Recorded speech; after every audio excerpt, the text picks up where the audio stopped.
fire, blades, missiles, guns, lasers, goddamn magic, and protogen head? The TDX bosses are in no shortage of creativity when it comes to design and methodology of how to kill a man, which happens to be one of the main reasons TDX is so desirable to play. Its unique boss fights constantly keep you on your toes and engaged. It's difficult to find yourself wanting to sit out on a boss fight. If anything, you'll do everything in your power to stay in the fight, baiting, stunning, and even performing acts of God, all to feel like you're contributing to the battle. But that's just the basics, the very surface level of what truly is a TDX boss fight. I believe I have figured out 3 main factors, plus 1, that define the quality of each individual TDX boss. Using this template, I have selected 3 fights that stand out from the rest. Join me as I analyze them and discern what makes them oh so great, so future boss fights can be just as eventful, if not greater.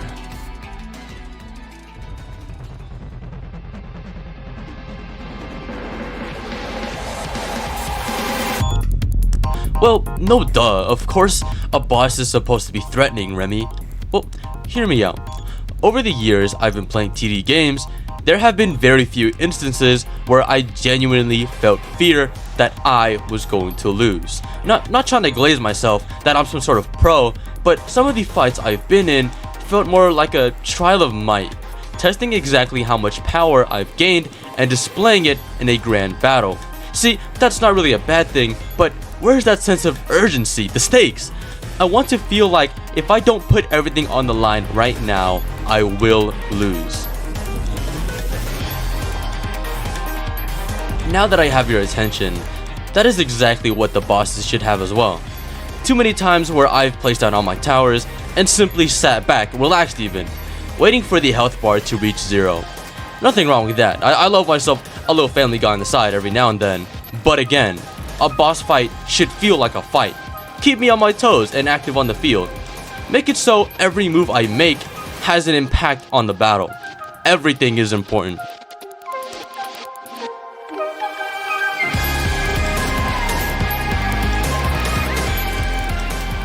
It goes without saying that a boss fight should be fun. Factors such as the music matching the tempo of the foe you are facing to the design of the boss. It should be cool or menacing. Give me a reason to jump out of my chair in excitement when it finally approaches. But as important as those two are, the fight in itself should be entertaining as well. What I mean by this is that they should have well telegraphed attacks, giving you a sense of dread when they are about to strike. Sending out your towers in a boom, literally. Because as dreadful as it is to see your beloved investments vanish, it is just as entertaining to see a hero fail, fall, die trying.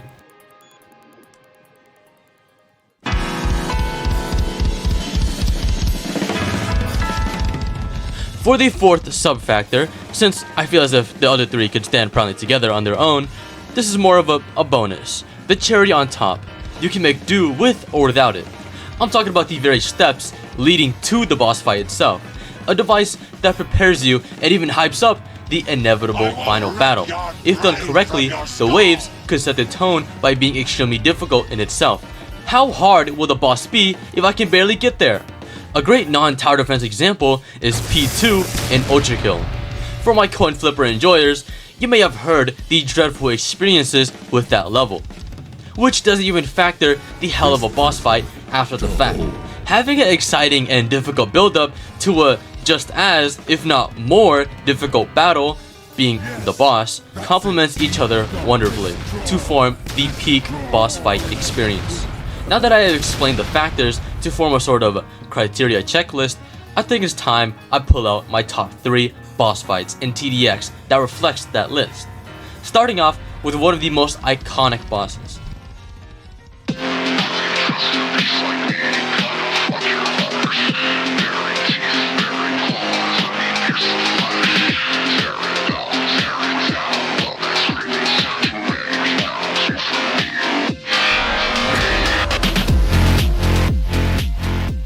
On release, because Lord knows how much of a joke he is now, the Eradicator Mark II was a complete menace, setting the tone for what TDX was all about.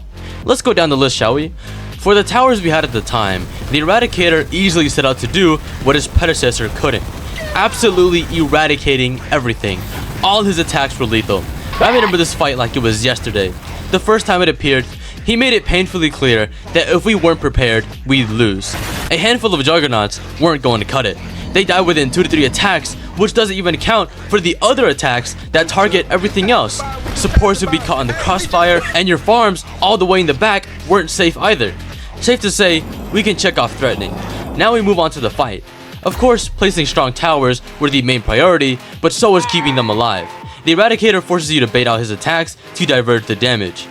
So naturally, one would preferably spam fodder towers around the map, keeping the player on their feet. The damage from towers was sometimes not enough, so we'd employ the assistance of support towers.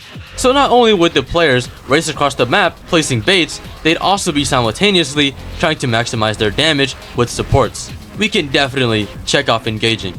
The Eradicator's design is simply iconic and is really cool. His heavily militarized look makes it clear that he is there on the offensive. From the large 4 miniguns to the missiles he stores inside of his shoulders, his whole body might as well be a weapon. This is without mentioning how absolutely stunning it is to see him perform his attacks. Just seeing him fan out his missiles to breathing purple fire, it's hard not to visualize an epic fight scene in your head. Oh wait, you don't need to, because he's performing one right in front of you. And as for the music, I mean, come on, it embodies the battle perfectly and keeps players hyped when facing the Eradicator. Entertaining? Check. As for the sub factor, expert mode on release was insane. Early game was difficult and made sure on wave 10 that this wasn't going to be a cakewalk. The waves from then on kept hitting you with surprises that made sure you weren't sitting around and slacking.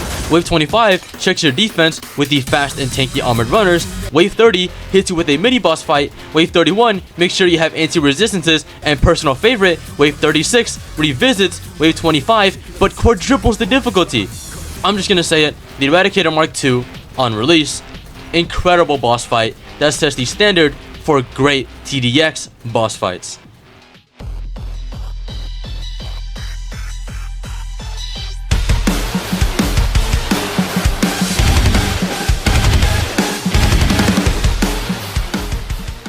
TDX's first event, which consequently makes Exo Santa the first, technically second, additional boss to the game. Crazy how John managed to make a limited time boss live up to the standards of a core game mode boss, and even arguably surpass them in my opinion. Originally starting off with a single difficulty, the Xmas event had a fairly underwhelming launch, until the Nightmare version was completed of course. That's the version we're going to be talking about. I hope you didn't think I was referring to the easy one. Starting off, John had one thing in mind when crafting this mode, and that was to make us all cry and suffer. He took what we said about the easy mode a little too seriously. The boss fight in itself is very similar to its easy counterpart, mostly being a 1-up in its stats. Here's the direct changes, more in-depth, provided by Spacey. But that isn't the reason why he made it onto my top 3. It is actually due to the help of the newly added multiplier X that the Nightmare Exo Santa fight really picks up. As Santa's health slowly reaches 0, the multiplier quickly races through the track and pulls the rug underneath you, shifting the fight into a 2v1 or a 2v4, depending on your team composition. But anyway, what was seemingly a straightforward boss now throws a massive wrench in your plans. Not only do you have a whole other foe to face, you also have to consider the amount of range your towers will have on him as well. Because all that time you spent chipping down the first Santa, he's actually, unbeknownst, paved the way for his clone to cheekily slip by your main defenses. Pause. Let's rewind for a second. Remember how I said, as Santa's health slowly reaches 0, let's say you actually managed to kill him. Congratulations, the fight is over, right? No more Santa clone, right? Yeah, no, the multiplier X is still a thing and will actually blitz through everything, ending your run in one swift motion. Nightmare Exo Santa brought a whole new way bosses can be threatening, and dialed it to a 10. We asked for a challenge, and John happily obliged. Knowing the dangers of multiplier X, players must manage their damage in case they do, against all odds, finish off Santa too quickly. This includes timing your support abilities and even selling some towers. Isn't that fascinating? Having to cautiously measure your damage in a game where the goal is to usually pump out as much damage as you can. Once Santa's health is low enough and becomes multiplied, you now have the choice to either finish off what's left of the original by switching the targeting to weakest, or begin your final preparations. What I mean by this is that you are going to inevitably have to move your defenses to the back. No matter how you slice it, you are going to be on your feet. Engaging? Check. As you may or may not know, the GJ was actually tasked with making a new song for the Nightmare mode's debut, and man can he make a song. I didn't know this at the time, but upon further review by this very talented individual right here, it appears that the DJ actually tailored the song to the boss fight. What do you mean by this, Remy? I mean that this song portrays each part of the fight perfectly. Let's look at what Reconsider 3735 had to say. The song starts with a higher energy than the first, almost as if it were a continuation of the previous battle. The energy then continues to fluctuate throughout this first part of the song until it eventually becomes more of a build-up at 46 seconds. This actually, coincidentally, fits perfectly with what is happening on the map. For instance, as Exo Santa's HP drains, which leads us to believe we're getting closer to finally killing him, the fight suddenly kicks back up again as the multiplier X clones Exo Santa, which perfectly times with the drop at 1 minute and 12 seconds. The song's energy then increases exponentially as both Santas wreak havoc onto players' defenses, only to increase further with the build-up at 1 minute and 28 seconds as the second Santa slowly reaches the end of the track. Then at 2 minutes and 2 seconds, as the clone Exo Santa finally reaches the end of the bridge, it is now or never, the final stand before he ends your run. Players quickly move their defenses in a frenzied panic, desperately trying anything to stop him in his tracks. Now, if you win, you most likely won't be hearing the almost demonic-like noises that start at 2 minutes and 20 seconds. However, if you do happen to lose, these noises almost sound like the twisted laughs of Exo Santa as he finishes his mission, cutting off the GDA's radio broadcast to the area at 2 minutes and 37 seconds. As for his attacks, could honestly be better since they don't really pack that much of a punch. However, they are beautifully animated. Exo Santa was by far the largest boss in the game at the time, and his animations reflected that beefiness perfectly. You could sense the weight behind his steps and feel the recoil from his attacks. The more Santa was damaged, the more his appearance would begin to wither. Not only that, but his movements became glitchy, adding more attention to detail that only goes to display the amount of love put into this boss. From the way he presents himself to the eventual duplication, Exo Santa's fight is definitely a sight to behold. Entertaining.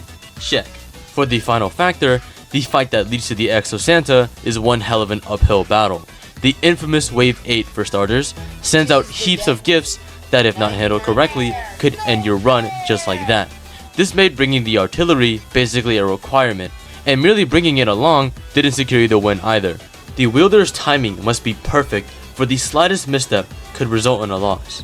And before you can even rest, Wave 10 hits you with your first Super Naughty, which alone wouldn't really be an issue, but factoring in the massive horde on Wave 9, it could be a big problem that slowly sneaks up on you. On the contrary, Wave 13 is not subtle at all, hitting you with 2 Wendigos, and those were just the notable waves. The event in its entirety is programmed to keep you constantly worrying about every move you make.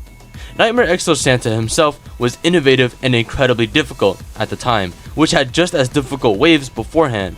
Hitting all the marks on our checklist, he's easily an exemplary example of how boss fights should be by being innovative.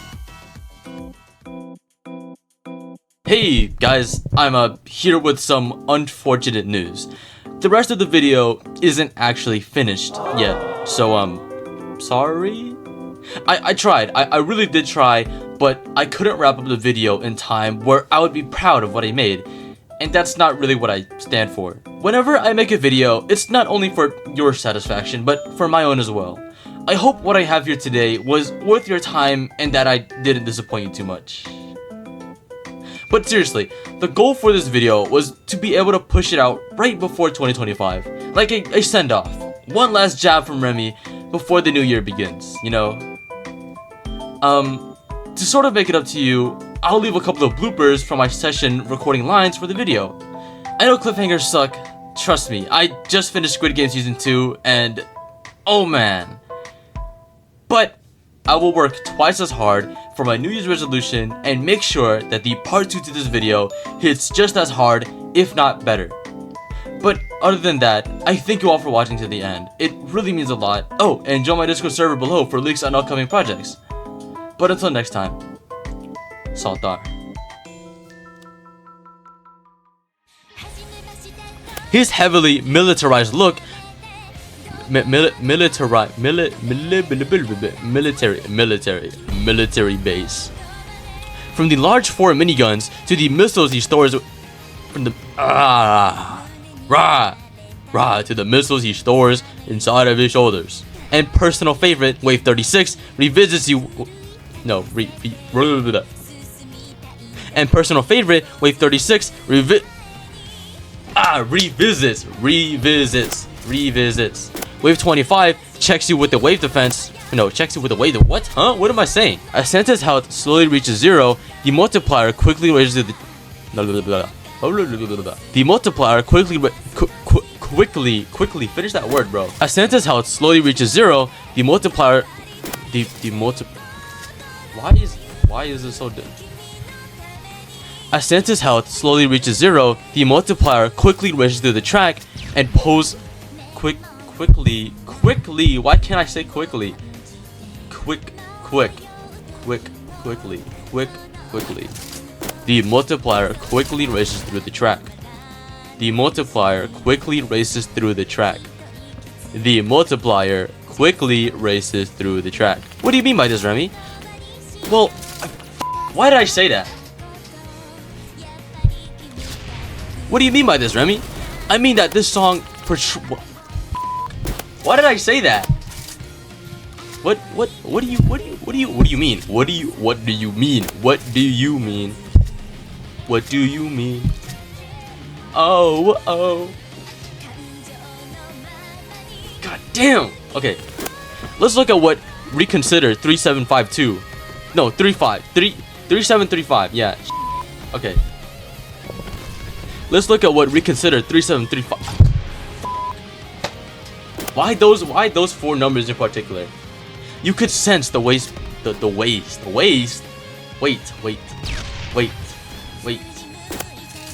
Going down the list, he is blah blah blah blah blah blah blah blah blah blah blah blah blah blah blah blah blah blah. Going down the list, he is threatening, yes, due to the calm down, hold on, whoa.